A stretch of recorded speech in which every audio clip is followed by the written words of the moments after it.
சென்னை மற்றும் அதையொட்டிய மாவட்டங்களில் மிக்ஜாம் புயல் காரணமாக தொடர்ச்சியாக மழை பெய்து பல்வேறு இடங்களில் மழைநீர் தேங்கியுள்ளது. இந்நிலையில் தூய்மை பணி மேற்கொள்ள திருப்பூரிலிருந்து ஒரு குழுவினர் சென்னைக்கு புறப்பட்டு சென்றனர். திருப்பூர் மாநகராட்சி மேயர் தினேஷ்குமார் மற்றும் மாநகராட்சி ஆணையர் ஆகியோர் கொடியசைத்து துப்புரவு பணியாளர்களை வழி அனுப்பி வைத்தனர். இதுகுறித்து மாநகராட்சி மேயர் தினேஷ்குமார் கூறுகையில், திருப்பூர் மாநகராட்சியிலிருந்து முதற்கட்டமாக தூய்மை பணியாளர்கள், தூய்மை பணி கண்காணிப்பாளர்கள் என 150 பேர் 3 பேருந்துகள் மூலம் சென்னைக்கு புறப்பட்டு செல்கின்றனர். சீரமைப்பு பணிக்கு தேவையான உபகரணங்களையும் தங்களுடன் எடுத்துச் சென்றுள்ளதாக தெரிவித்துள்ளனர்.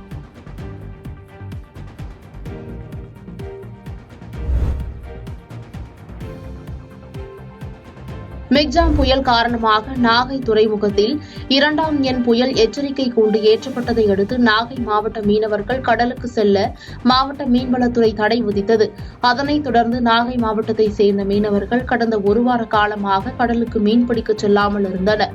இந்நிலையில் மிக்ஜாம் புயல் நேற்றைய தினம் ஆந்திரா அருகே கரையை கடந்ததை அடுத்து நாகை துறைமுகத்தில் புயல் கூண்டு இறக்கப்பட்டதை அடுத்து நாகை மாவட்ட மீனவர்கள் இன்று கடலுக்கு மீன்பிடிக்க சென்றனர். நாகை துறைமுகத்தில் 100க்கும் மேற்பட்ட விசைப்படகு மீனவர்கள் நள்ளிரவு மற்றும் அதிகாலையில் கடலுக்கு மீன்பிடிக்க சென்றனர். இதேபோல் செருதூர், நாகூர், வேதாரண்யம் உள்ளிட்ட மாவட்டத்தின் 25 கிராமங்களைச் சேர்ந்த விசைப்படகு மற்றும் பைபர் படகு மீனவர்கள் ஒரு வார காலத்திற்கு பிறகு தொழிலுக்கு சென்றனர்.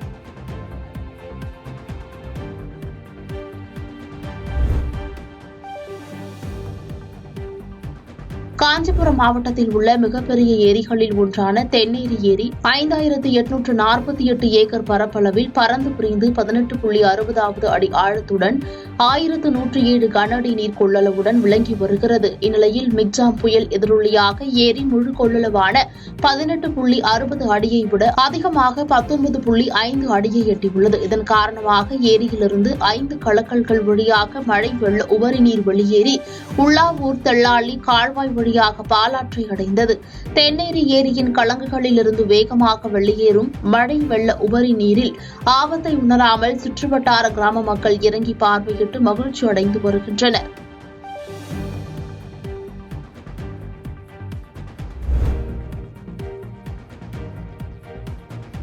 டிசம்பர் 6ஆம் தேதி பாபர் மசூதி இடிக்கப்பட்ட தினத்தை முன்னிட்டு தேனி மாவட்ட காவல்துறையினர் வெடிகுண்டு நிபுணர்களுடன் போடிநாயக்கனூர் ரயில்வே நிலையம் மற்றும் பேருந்து நிலையம் சுற்றுப்பகுதிகள் தீவிர ஆய்வு மேற்கொண்டனர். பேருந்து நிலையத்தில் உள்ள வணிக வளாக கடைகள் அனைத்திலும் தீவிரமாக ஆய்வுகள் மேற்கொள்ளப்பட்டது.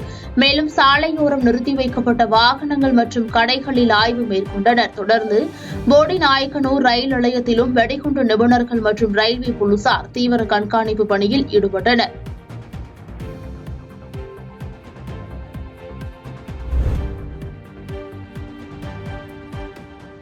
தேனி மாவட்டம் உத்தமபாளையம் அருகே கம்பம் புதுப்பட்டியில் சுமார் 15 வார்டுகள் உள்ளது.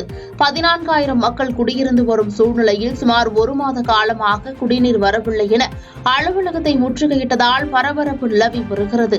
மேலும் மழைக்காலங்களில் கொசு மருந்து அடிக்கவில்லை என குற்றம் சாட்டியதோடு குடிநீர் பிரச்சினையை உடனடியாக தீர்க்க நடவடிக்கை எடுக்க வேண்டும் என பேரூராட்சி அலுவலகம் முன்பு பொதுமக்கள் முற்றுகையிட்டனர். இதுகுறித்து தகவல் அறிந்து வந்த உத்தமபாளையம் காவல்துறை கண்காணிப்பாளர் தலைமையில் காவல்துறையினர் பாதுகாப்பு பணியில் ஈடுபட்டு வருகின்றனர்.